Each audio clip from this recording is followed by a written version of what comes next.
Hi there, and welcome to the Dare to Care with Michelle podcast.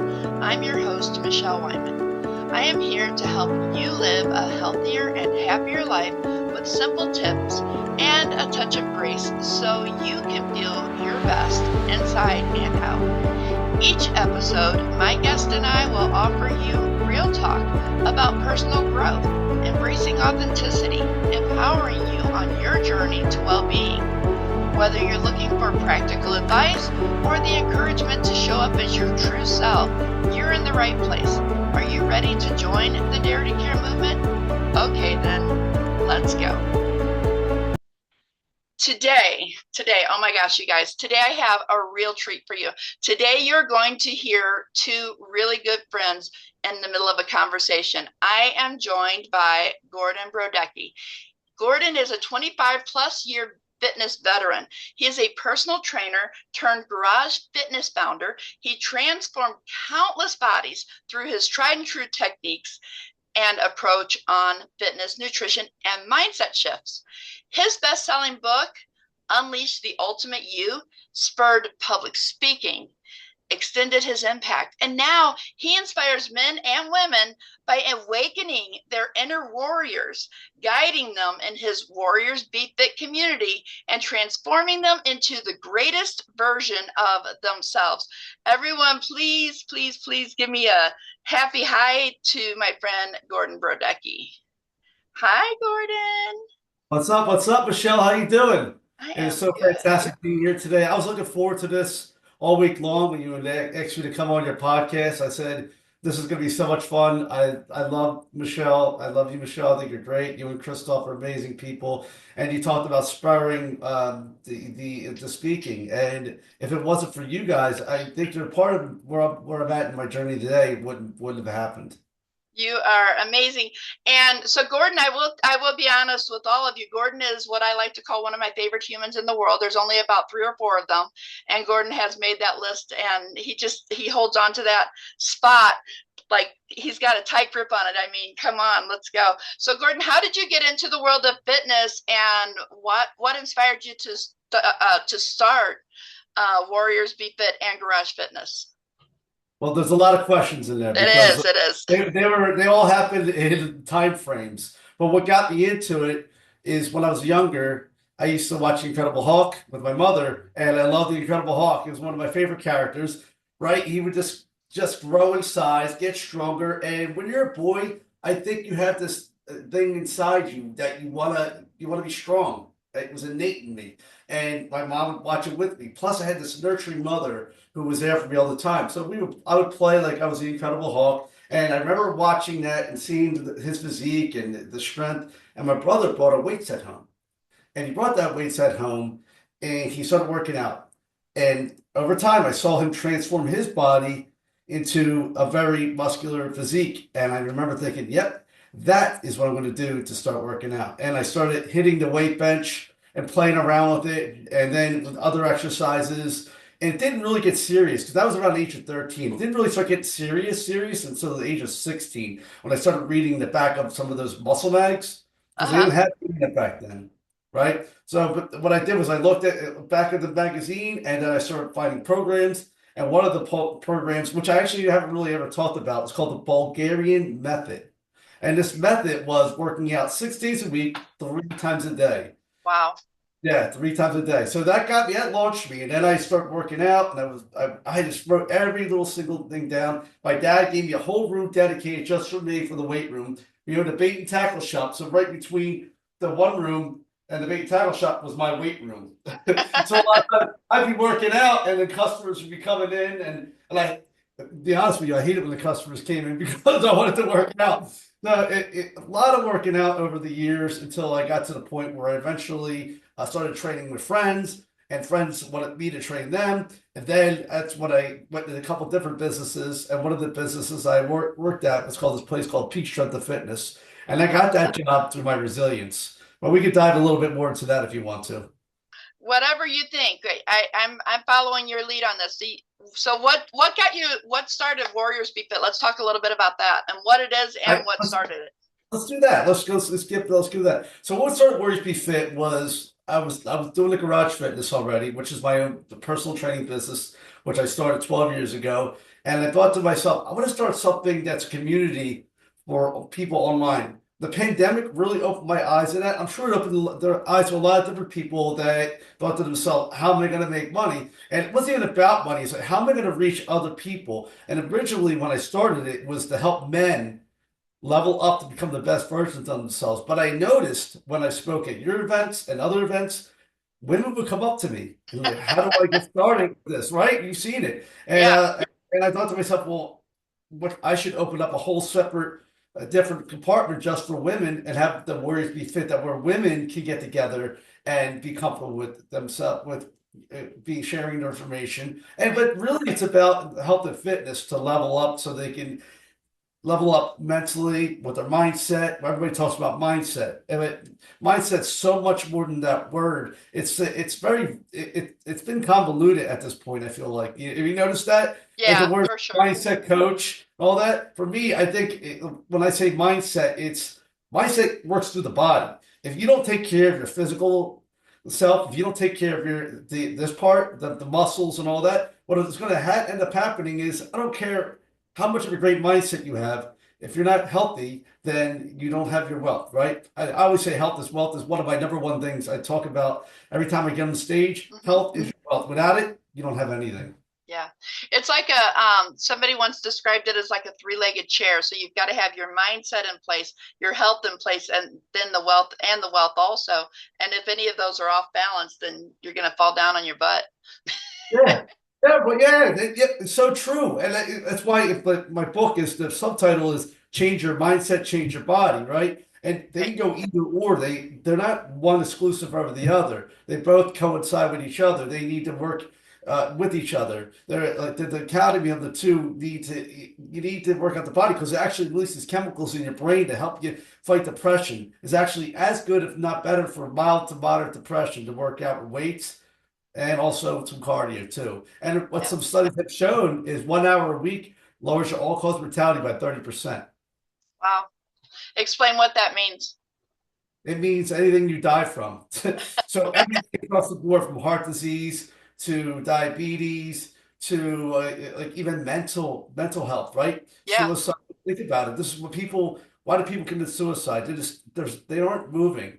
Yeah. I think part of that is that they have no goal, they have no purpose. Yeah. They're just walking through life, and there's no purpose for them. They feel like a lot of time.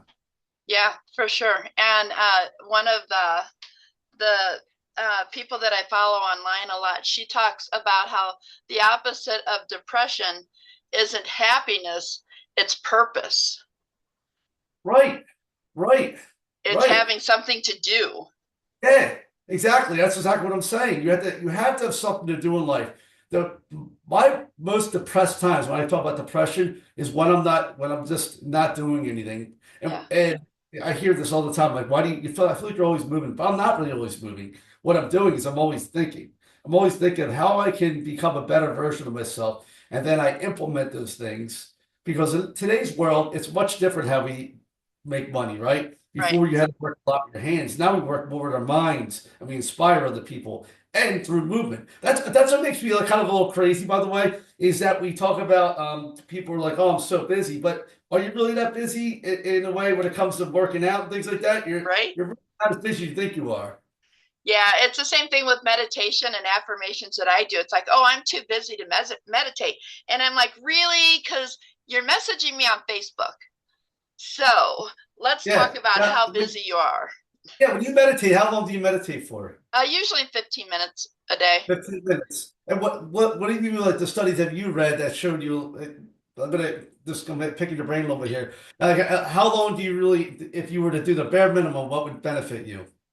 Uh, Really, on meditation, 1 minute will benefit you. Right. Just to breathe, do a breath work meditation for 1 minute will Yeah. actually calm your brain and change the chemicals in your brain in 1 minute. It's Yeah. crazy. It's so right. And if you pick up the phone and you go on any type of short, you can scroll and watch minute after minute after minute. People can do that. But to ask them to meditate for 5 minutes is, oh, I'm too busy. I can't do that. I can't do that. Yeah. No, that's the wrong answer. Yeah. Meditation shuts down the default part of your brain and allows you to now go into a more positive direction. The Right. more that negative stuff is quiet, like you said, and that deep breath work is really good too. Yeah, I love breath work. And so I do different types of meditations for myself and for the people that listen to me. I love breath work. So I do a lot of breath work with them because breath work is the easiest thing for people who have never meditated because you're actually focusing on something else. And then the next one is like the body, where you just concentrate on each different part of your body. And Yes. then a guided meditation. And then the other one is the silent meditation. That's hard. It's hard. I mean, I could only do 5 minutes of silent meditation myself before I just start feel like I'm climbing out of my skin. Uh, Yeah. but I love Yeah. to meditate. Dr. So Joe Dispenza? yeah, Yeah, so one of the things I really like what he said, it's like a dog. Like you have dogs, right? How many dogs you have? Like 5 now. Yeah, we had dogs. I have 6. dogs here. Well, rest his soul. And your dog. What I'll say is, what he said was it was like great advice. He's like, you sit there and you don't move. Like a dog wants to scratch and stuff, you don't scratch. If there's an itch, you don't do anything, and you sit in silence. So I would wear a mask, and I would just sit there and relax, and I would focus on my breath. You'd be amazed how often that your mind just goes to something else, and Yeah, you have to pull it back in. I'm constantly pulling it back in when I meditate, and meditation definitely was helping me change uh, how I would show up every day. Right? It's yeah, such yeah, a great way to really get your mind to shut down and refocus. And it helped out with public speaking. It helps out. Working out's meditation, by the way. yeah, Do it right. You do it without the phone. And when I work out, I'm by myself sometimes, and I'll turn the music off. yeah, Right, so there's no stimulation, no dopamine hits or nothing like that. I'm just going there, I'm working out, and I'm focusing. I'm focused on each and every rep. I'm feeling the muscles work, and as whatever exercise I'm doing, and then when I'm done, I feel, I want to say 100% better, yeah. mostly better, right? Yeah. Yeah. Just a real quick thing back on meditation that and I thought immediately of you, and that's they said when you're meditating and you're silent and and your brain goes off and thinks somewhere else, right? Because that's what Yeah. brains are meant to do. The real muscle in meditation is bringing it back. So it's just like lifting is the real muscle. That's where you get your muscle, right? And Yeah. and I just thought that was really an interesting concept that that's how you develop the muscle of meditation is it's not in not having the thought go away. Just like in lifting weights and working out, it's not in not having weight. It's in lifting the weight. It's in lifting, bringing your brain back. I just thought that was really cool. What is the biggest challenge that you've faced? Um, and let's start with speaking. How did you overcome, like the first time you came to our stage at the Ultimate Speaker Competition? How did you do that? How were you brave enough to do that? Like people, that's their biggest fear. People would rather do just about anything than get up on stage. What's the top three fears? Like spiders, death, and I think public speaking, something like Yeah. that. Mine is How, snakes, but yeah. yeah, Indiana Jones. So I think for me, what it was, I just did what my thing is I don't want to be afraid of anything. I hate being scared. I hate being afraid of something. So that's what it was. I didn't want to be on my deathbed and say, "Oh, I didn't do everything that all the fears I wanted to overcome," and allow something to overtake you. I see it all the time. You ever notice somebody who's really like docile and really timid, and it's because they're a fight or flight mode. Right. And I didn't want that feeling. I remember, you know what it was? I'll tell you. I remember years ago, I used to work for this place called Fashion Bug. It was a warehouse for the warehouse, and I remember, and this is just one. I told you once when I was a kid and all that when I worked in grade school, things that happened. And I remember sitting in the office and they were talking about a pay raise. I couldn't hear anybody talking. It just sounded like this, silent.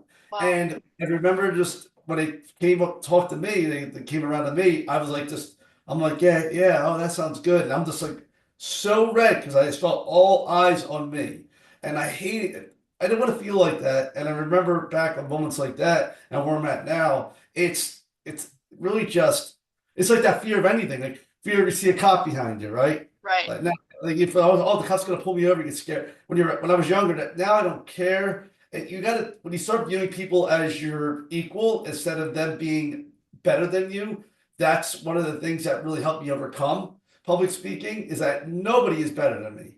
Right. Nobody's worse than me either, right? We're on a when it comes to that stuff, right? So I put myself in that place where I'm up here, this is my stage, and this is where I'm at, and I'm gonna just give it myself. And if you like me and you don't like me, I can't control that. I think Yeah. it's another thing too. You can't control what people think. Yeah. And so much of the judgment that we think that people are putting on us, they really aren't. You know, they really are not, and we are just judging ourselves, and that is Yeah, who cares if they do? What is right. gonna how's it gonna affect your life? Right? So I actually often practice by when I put stuff online not to engage with people that want to argue with me as much. Once in a while, I'll give it back to them, but for the most part, I really try to just go, okay, that's their opinion. I don't care what they say, and that's part of the my practice, right? Just like Uh-huh. meditation, it's putting the repetitions in of not responding to something negative. Yeah, same. I can't respond, like I don't respond in any way to any political post, like Nope. either side. Now, it doesn't affect my life overall, and I just can't. So I choose not to. Right. That's good. That's good. So But let's talk about unleashing the ultimate you. Um, Talk about the book a little bit. So the book also came out during the pandemic, yeah? yeah, yeah. I bought the program to write the book. It was to teach me how to write the book. Hmm. It gave you a step-by-step guide, which was awesome. And as I was writing it, it didn't really take uh, off until like my thought process and everything until I went through a hard period of time. I was going through a breakup at the time, and my mind was now imagine that during the pandemic, nobody's there for you. I'm not saying nobody's there for you, but you know how it was. Everybody Right. was we were stuck in the house, and I'm here by myself, and I'm just thinking to myself, okay, I'm gonna put my energy into something positive. So I started writing that book during the pandemic. And what I noticed was it was like a godsend. It helped me out get through that period of time Mhm. where everybody else was going off bunkers, and I was like, I'm not letting this affect me. I'm going to do everything I can in a positive way. At that point, I decided, not that I don't drink here and there, but I decided no drinking because I was like, okay, no drinking because body needs to be healthy if I do have to fight something, right? Right. All right, I'm gonna work out. I would go out for jogs. I would when we were allowed to get outside, but I would go to nobody just up and down the street, and then I had one other person that would jog with me, like two other people that would come with me when we were allowed to have a certain amount of whatever it was. Right. So we would do that every day, and I felt amazing. Everything about that month, those months, and actually that brings me back to thinking about how we are with the phones and social media and everything. Uh, there's a there's something to be said about taking time away from all that. Yeah. Take time away from that atmosphere where you now are living in the moment and you're living without so much of that the social media, the pressure of social anxiety and all that. I listened to somebody talk today. It was Howie Mandel and I forget what the other guy's name was. It was Ari, and Howie Mandel said something to him about, oh, how do you feel about being? I think it was about being Jewish, right? And he went into going talking about like, all these people talking about this and that, and he goes, that's not real life. When I go outside, people aren't going, oh, he's this or that person's this. If you're a white male in America, nobody cares. Nobody. That's only on social media. All that pressure that you feel Yeah. is really only on social media. So you have to remove yourself and then take care of yourself because if you don't take care of this, you're not going to be able to take care of the people that you really truly love in your life. Yeah. I know you have Garage Fitness, which I still want to talk about a little bit, but when you come here to Vegas and you go to the gym and you see people sitting on their weights scrolling through social media, does that drive you crazy or is it just me? I think it's not just you. I think it's definitely me too. I put my phone in I usually carry a little bag with me. They don't like that, but I just so small they can't even tell. Yeah, And I keep it in that the whole time. And it drives me nuts because you can't, but how are you focusing on your workout? Like, what are you doing? I mean, again, hey, at least you're there. So that's yeah, what I said. Do that. But at the same time, be there with a purpose, with intention to get in, get your weights in, and get out. It's not for me. It's not social hour. That might be for somebody else, but it's not. I'm getting in. I have things to do. I have to get back to Christoph and Michelle's house to get ready for the events and stuff like that. But so that's what I really focus on when I'm at the gym. I turn off. I just go, okay, this is my time. This is my time. Thinking about if I would give anybody advice on when they go to the gym, like make it your time. Make it this is nobody else. Respect yourself. And yeah, when you respect yourself, you're gonna see a different version of yourself showing up for other people too. yeah. So what you said that really grabbed me was being intentional. Just being intentional, respecting yourself, but being intentional is so important. I'm not just, it's we have such a scatterbrained attitude lately with social media. It's like I can't. Can somebody not drive without getting on social media? Can Right. you not I go see to it the all the gym time. without being on Yeah. social media for 1 hour? Are you really going to miss that much? Right. It'll be there when you get back to it. It'll be there, especially when I do legs. I was like, I have no time to look at the phone. I'm just thinking, I'm just trying to recover between each set. And I do a lot of supersets. I do a lot of opposing muscle groups. So it saves time when I'm working out. That's what I teach a lot of my clients and people that I work with in the community is that you want to, okay, you don't want to spend a lot of time in the gym, right? You want to get in, you want to get out. What I teach, you can do that in 3 hours a week, right? 3 hours of weight training a Wow. week. And you can do Monday, Wednesday, Friday. You can do full bodies. You can do splits. But supersetting for me, opposing muscle group has been a game changer, and I've been doing that for the last better part of almost like 20 years of training that way. I train for competitions that way. I train my clients for competitions that way. I train people who are everyday life who want to level up, and what's really interesting that the more the studies that come out, the meta-analysis, is that you can get results from doing 1 hour a week, like I said earlier, but you can split that up, right? And you can do less sets than you think you need to do. Everybody thinks you need to do this long workout. You can do half hour, 15-minute workouts, do one or two sets of a body part and see all the results that you want to. Because your body, when you're doing like chest, people think you need to hit it from 20 different angles. You can pick two different angles and hit every part of the chest. You could do two different angles for back and hit it. Do one for your biceps, one for your tricep, one maybe one or two for your shoulders, and then maybe one or two exercises for your legs, and some ab work and maybe calf work, and you'll get all the exercise you need to do in probably 15 minutes. I've trained people this way. I've seen people see results this way. So it That's definitely works when you do it and you consolidate it. so you have your own gym in your backyard, Garage Fitness. Talk to us Yeah. a little bit about Garage Fitness. What is it? What's it all about? And we'll have Right through some that door, links out the too. other side. Straight through that door. Love it. Yeah, literally, it's about 20 yards that way.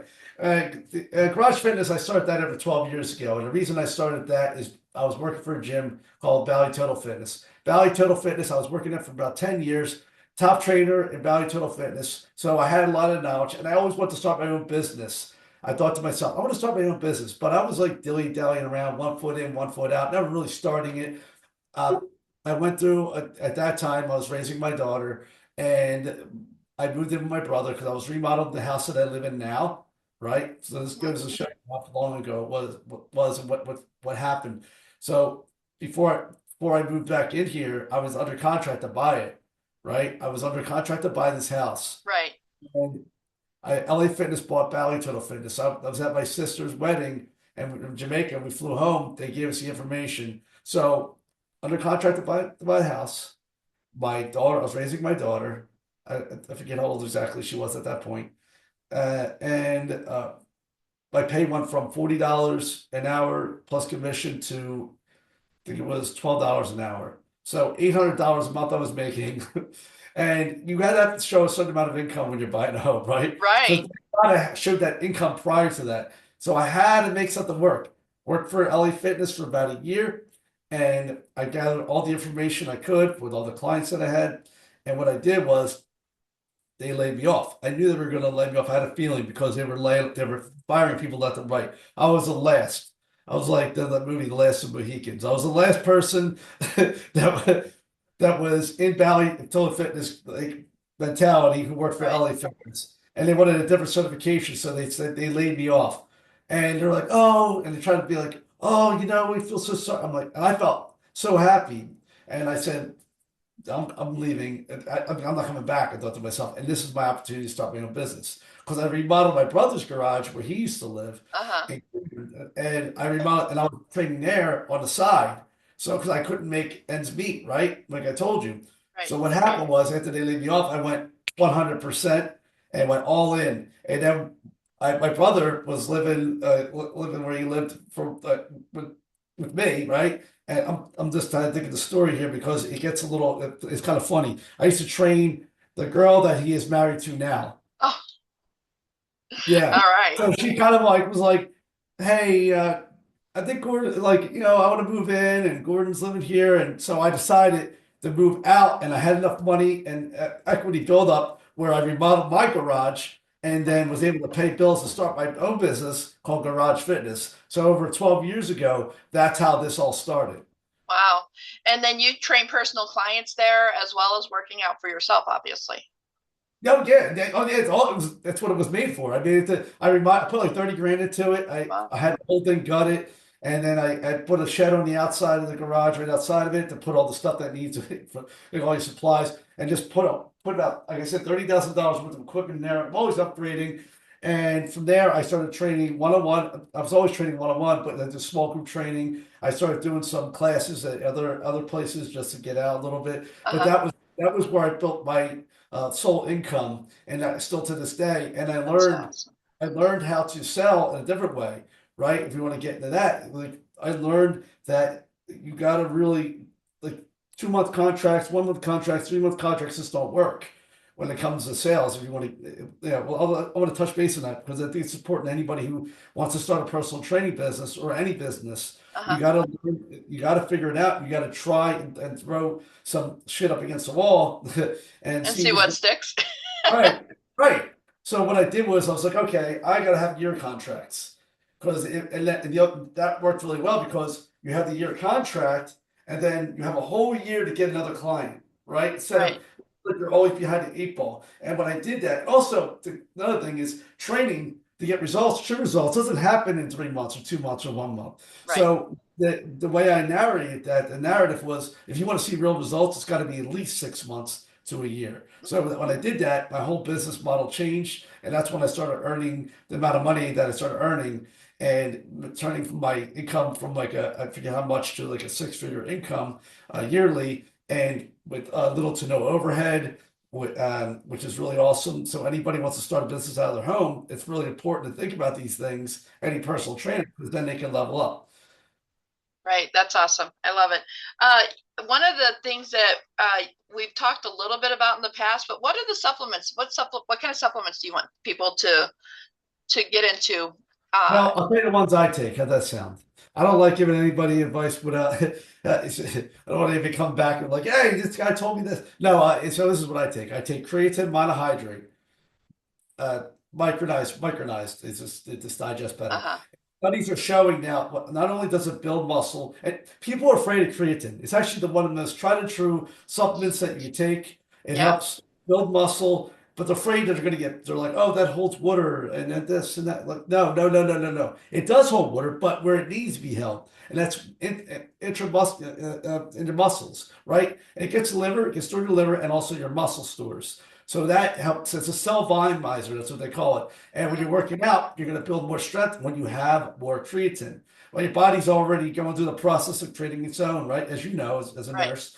And also we get into foods, but we don't get enough of it. So that's why they have supplements like creatine. So not only you build muscle, but new studies, listen to this, Michelle, new studies are showing at a high amount of creatine, up to like 30, 35, people with traumatic brain injuries are starting to see some results. And, Really? and Yeah, look it up and it was really cool study and finding that they've been talking about, and but the reason that could be true why you need such a large amount as opposed to a five, you only need 3 to 5 grams of Right. regular for to build muscle, right, every day. And it doesn't matter what time you take it. There's no timing. All that stuff is out the window. All that Krebs cycle and yeah.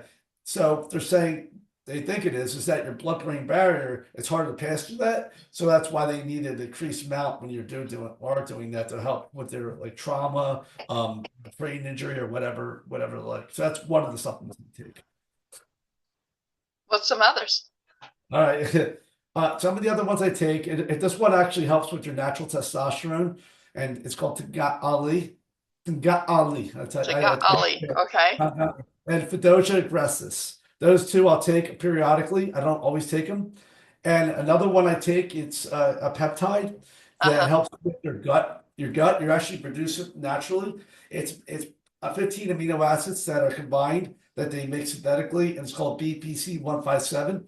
And that helps with it's called body protective compound, and that helped with my joints and my if any injuries that I had, 'cause I had a lot of injuries over the years. There and I take that orally. I don't take any injectables or nothing like that. I don't take steroids. I never have taken steroids, so I don't take any of those type of supplements. I started taking L-methylfolate too.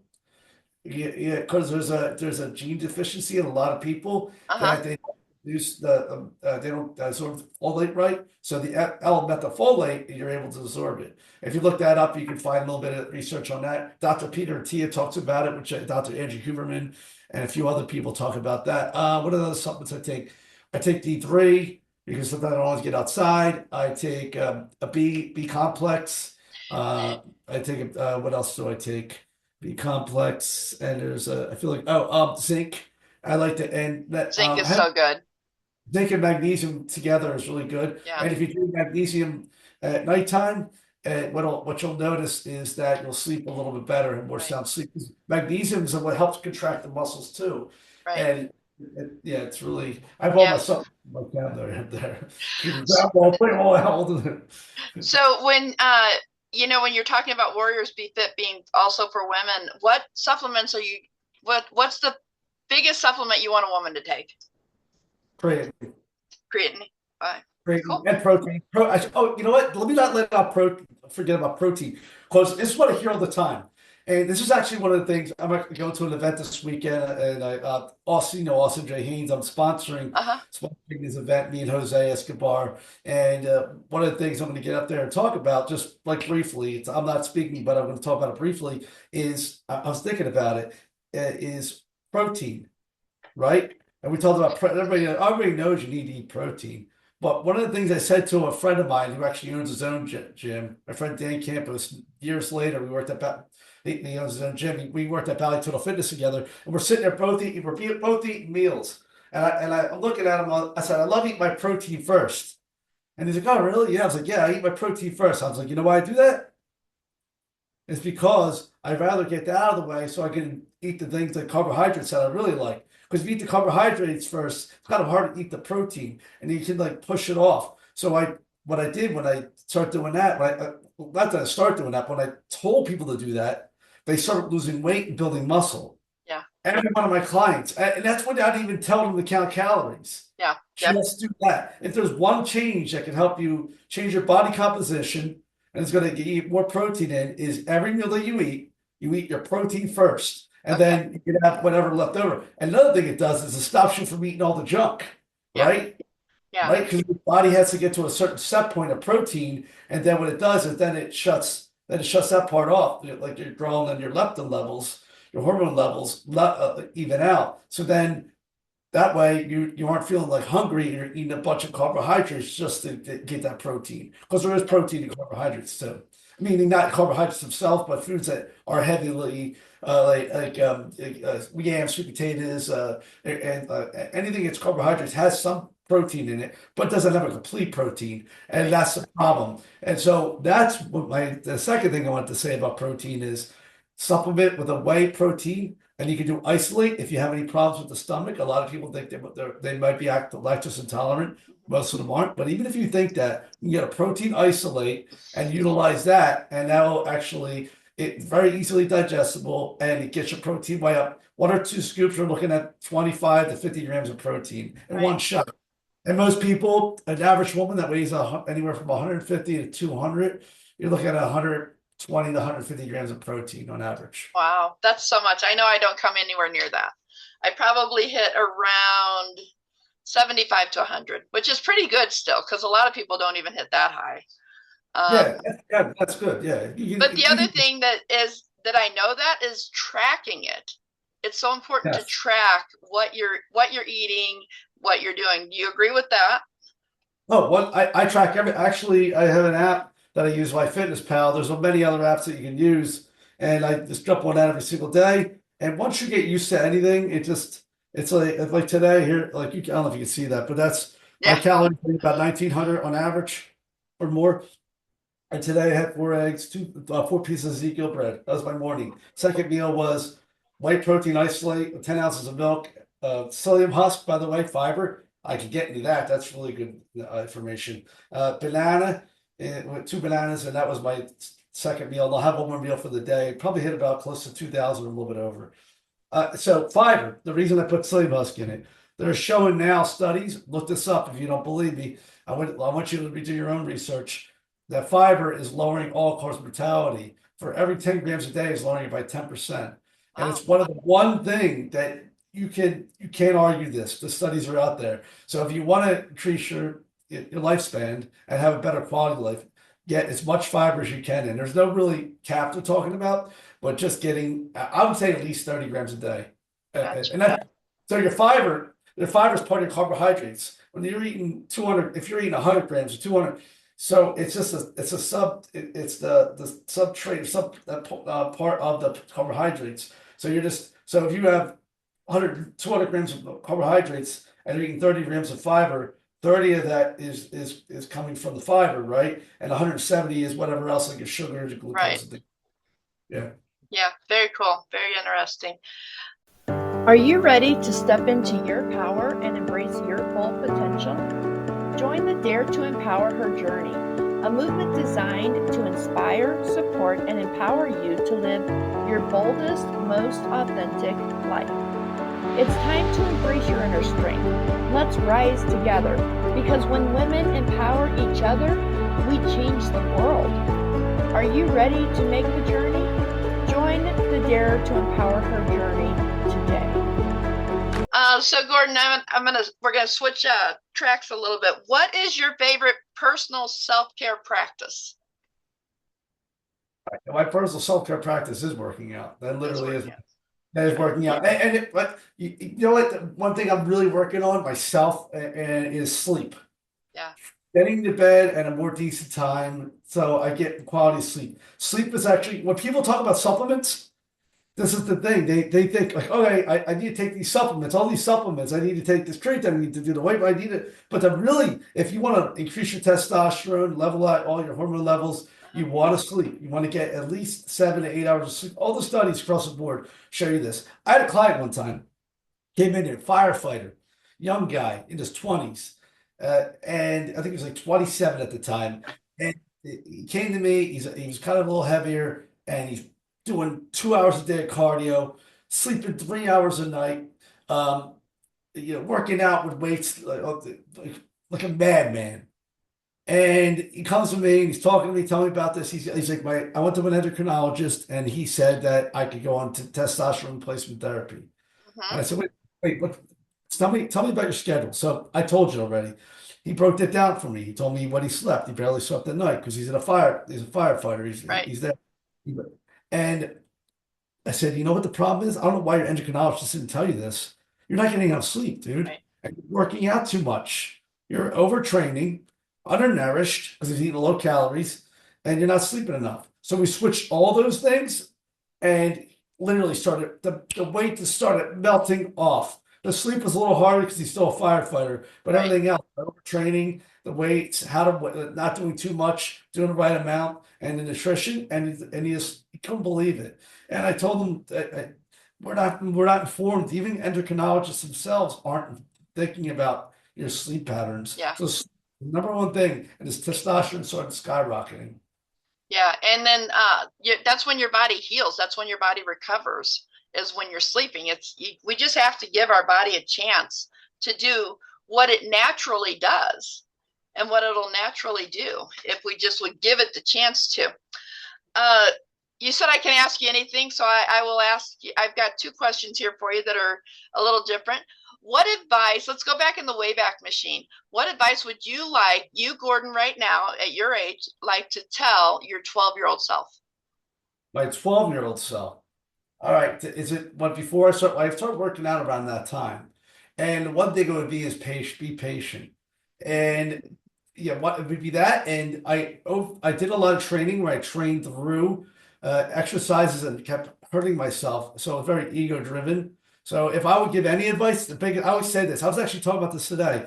The one thing I would do is I would have learned how to properly train without injuring myself and not working through injuries and be patient with that process because you're not going to lose all your muscle in a day. You're not even in 2 or 3 weeks. You need time to recuperate. You need time to back off, deload weeks, things like that. So that would be one of my things. What would be outside of working out? Is that what you're probably asking me, right? Well, let's ask that too. I mean, that's one thing that you would like to tell them. But what about not working out? What about just life? Life. Oh man, I kind of think I needed some of the things I needed, man. Some mistakes I made.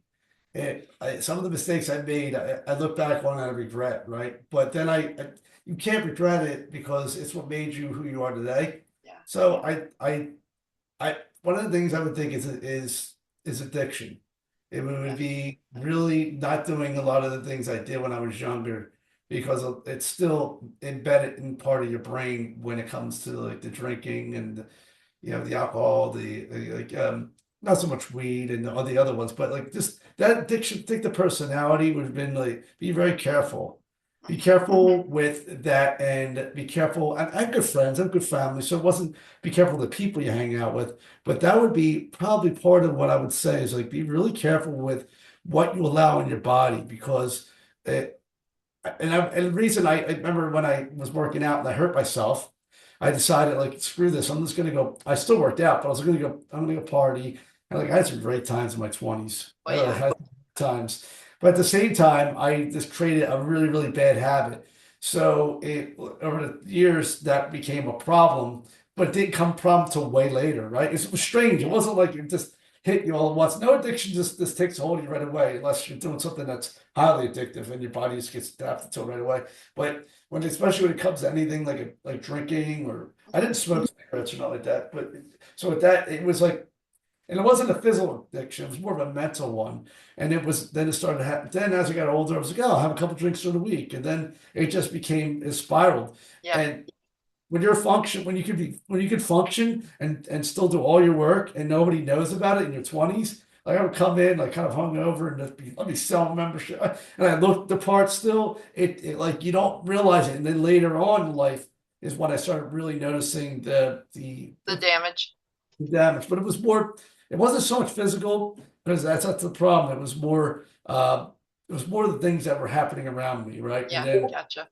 That was the biggest thing. Yeah. So my next question is, what advice would you like to give 12-year-old Cheyenne, your daughter? Oh my God, clean her room. No. No, really, if you could go back and just say, I'm teasing. have that conversation. Don't put so much pressure on yourself, and understand that for her, the advice I've always given her is look at the things that you're doing now because how your brain works is what you feed it, and the same thing. Like if you're going through something, start fixing the lowest hanging fruits. Start fixing the things that are the worst thing that you do. If you're not sleeping, start sleeping more. So you ever read the book Atomic Habits? It talks a lot about this. Even in my book, I talked a lot about, I weighed heavily on habits. And every little habit that you do that you build up becomes the person that you are. So it was sleep. It was don't play video games all day long. You can have them still, right? Social media. friends you hang out with, any kind of drug, any drug that you're doing. These are the top things I would say. What you allow into your brain, what you're watching, right? So Yeah. if you're And watching, listening to music you're listening to too. oh, 100 everything. And I'm not saying don't listen to those things here and there. Yeah, yeah. It's focus on the more positive and use like an 80-20 rule. You do 80% of your life is you're doing positive things, and 20% of it's like all the other crap, you'll be fine. Yeah, You'll be yeah. fine. I like to do a little segment. I call it rapid echo, where I just say a word and then you can say whatever comes to mind. I don't care if it's another word or if it's a conversation, just whatever comes to mind. Sound fun? Yeah, I'm ready. I'm like thinking, I'm like, okay. What words is she going to come up with? Yeah, rapid word. Let's see Clear it. the mind, clear the mind. The first word is balance. Life, I like that. Strength, inner, inner strength. Confidence, confidence. I think it would, yeah, the opposite of confidence, something the opposite of confidence. Realize there's two dichotomies. There's a dichotomy there, and you can't have one without the other. So you had to experience the lack of. So lack of, I'd say. lack of confidence. You have to experience that in order to get confidence. I love that. That's great. Yeah. What about mindset? Choose what like choice. Making a choice of it. Yeah, I like that. And habit. Repetitiveness. It's healthy. These are the words that come to my mind because we can create unhealthy habits really easily because our brain releases dopamine, and that dopamine is what gets us to do any habit, right? Good or bad. Yeah. All right. So what does the word dare mean to you? Oh, it means to challenge yourself, to take a chance, to do things that are outside your comfort zone.